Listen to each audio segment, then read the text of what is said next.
श्रीराम समर्थ श्रीराम. भाग 65. दक्षिण मानस यात्रा पूर्ण झाली. परत आल्यावर दिसलं पिंपळनेर गाव मोगलांनी पूर्ण उद्ध्वस्त केलं आहे. तिथे राहणं आता शक्य नव्हतं. व्यथित अंतःकरणानं गोविंद स्वामींनी पिंपळनेर सोडायचं ठरवलं.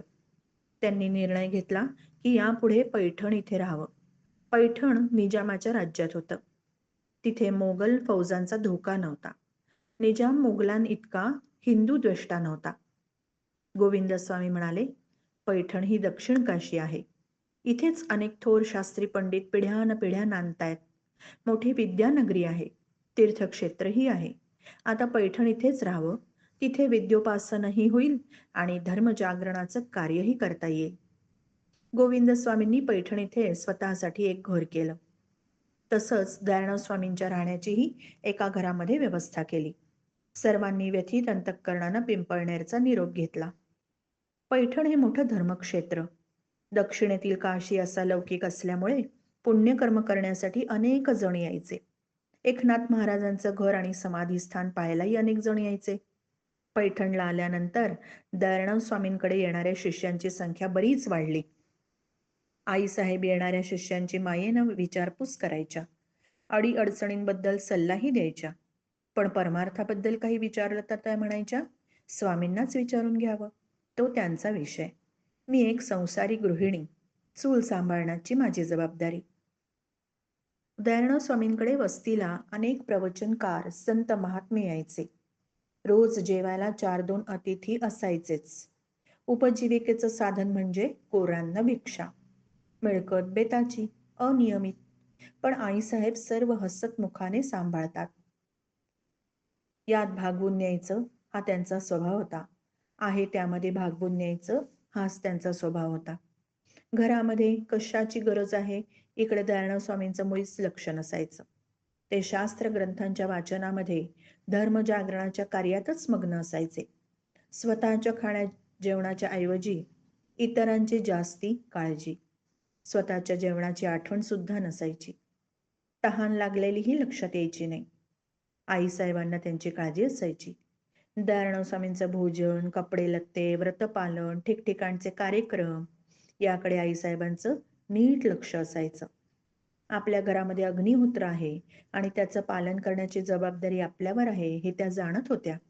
म्हणूनच पती उठण्याच्या अगोदर भल्या पहाटे त्या उठायच्या आणि दयाळराव स्वामींच्या स्नानाची, अग्निहोत्राची सर्व तयारी करून ठेवायच्या. पतीसेवे इतकी दुसरी कोणतीही तपस्या पत्नीला लाभदायक ठरत नाही असं त्या म्हणायच्या. त्यांचं स्वतःचं वागणंही तसंच असायचं. आईसाहेब गुणगुणत होत्या, दयाळराव स्वामी जागे, भक्ता अंतरी पुढे मागे. दयाळराव स्वामी जागे, भक्ता अंतरी पुढे मागे. तेवढ्यात दयाळराव स्वामी स्वयंपाकघरात आले. आईसाहेबांच्या ओठावर आपलं नाव आलेलं पाहून ते मिश्किलपणे हसले. त्यांना हसताना पाहून आईसाहेब लाजून चूर झाल्या. श्रीरंगाने विचारलं, स्वामी, आपल्या या अभंगात आपण म्हणता ईश्वर भक्तांच्या हृदयामध्ये जागा असतो आणि त्याच्या मागं पुढं दोन्हीकडे असतो, मागे आणि पुढेही असतो. खरंच का तसं असतं? होय, ते अगदी खरं आहे. हे काही नुसतंच काव्य नाही, वस्तुस्थितीच आहे ती. सर्व संतांचा तसा अनुभव आहे रे.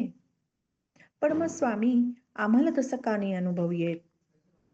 भक्ताची अवस्था पूर्ण शरणागतीची असली म्हणजे तसा अनुभव येतो बरं. पण मग पूर्ण शरणागतीची अवस्था कशी असते ते सांगा ना स्वामी. भक्त गोपाळकृष्णांच्या भक्तीमध्ये अगदी रंगलाय. दिलेल्या परिस्थितीत संतोषाने राहतोय. सुखाची, दुःखाची काहीही परिस्थिती असली तरी मनात पूर्ण संतोष आहे. गोपाळकृष्णांनी घर दिलं तर घरात राहायचं. घरदार काढून घेतलं तर सोडून जायचं. मनातलं समाधान तसंच ठेवायचं. कपडे चांगले मिळोत किंवा फाटके मिळोत, समाधानाने तसेच घालायचे. थंडीमध्ये गोधडी पांघरायला दिली तर समाधानाने पांघरून बसलाय. गोधडी काढून जर भरजरी शाळ घातली तर शाळ पांघरून त्यात समाधानाने बसतोय भक्त. झोपायला जर भक्ताला खाट मिळाली तर खाटेवर झोपतोय. झाडाखाली तर झाडाखाली. गोपाळकृष्णांनी जी काही आपली व्यवस्था लावलेली आहे ती बिन तक्रार स्वीकारतोय. स्वतःची इच्छा काही नाही, खेद नाही, खंत नाही, तक्रार नाही, गाऱ्हाळ नाही, विषाद नाही, काही नाही. भक्ताची अशी स्थिती असली म्हणजे त्याला खरा आनंद प्राप्त होतो. तो आनंद हेच खरं वैभव आहे, तीच खरी श्रीमंती आहे. आत्मानंद म्हणतात तो हाच आहे. स्वामी, ईश्वराला असं शरण गेल्यानंतर भक्ताला साक्षात्कार होतो का हो? पूर्ण शरणागतीची अवस्था आणि साक्षात्काराची अवस्था यात काही फरक नाही रे. दोन्ही एकच असतं बघ. गुरुकृपेने अशी अवस्था प्राप्त होत असते, आपल्या प्रयत्नांना नाही बरं का. या सगळ्या अतींद्रिय गोष्टी आहेत, तर्क आणि बुद्धी यांच्या पलीकडच्या. समजावून सांगणं अवघड आहे, अनुभूती येणं तर त्याहून अवघड आहे. खरं म्हणजे तर्क आणि बुद्धी जिथे थांबतात ना, तिथेच अध्यात्माचा प्रांत सुरू होतो.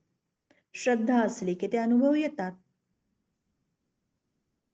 तो बावचळून म्हणाला, हा छोटा श्रीरंग, आईसाहेब, हे सगळं आम्ही बोलतोय, तुम्ही का हसता आहात? मला नाही कळत. आईसाहेब अजूनच हसू लागल्या. हसणं कसं बसावरून त्या म्हणाल्या, अरे हसू नको, नाही तर काय करू रे. एवढे तुझे प्रश्न, एवढी चर्चा पाहिजे कशाला? तुला पूर्ण शरणागतीची अवस्था समजून घ्यायची आहे ना. अरे अगदी सोपं आहे बघ. स्वामींकडे बघ, त्यांचं बोलणं बघ, वागणं बघ, आचरण पहा. ती अवस्था त्यांच्या रूपाने साकार झालेली दिसेल तुला. हो, असं पण आहे आई. तर श्रीरंगाचा चेहरा एकदम उजळला. श्रीरंग आनंदाने उद्गारला, खरंच की आईसाहेब, तुम्ही म्हणता ते बरोबर आहे हो. काखेत कळसाने गावाला वळसा. अगदी तसं झालं बघा माझं. आता श्रीरंगही हसू लागला. श्रीराम समर्थ श्रीराम.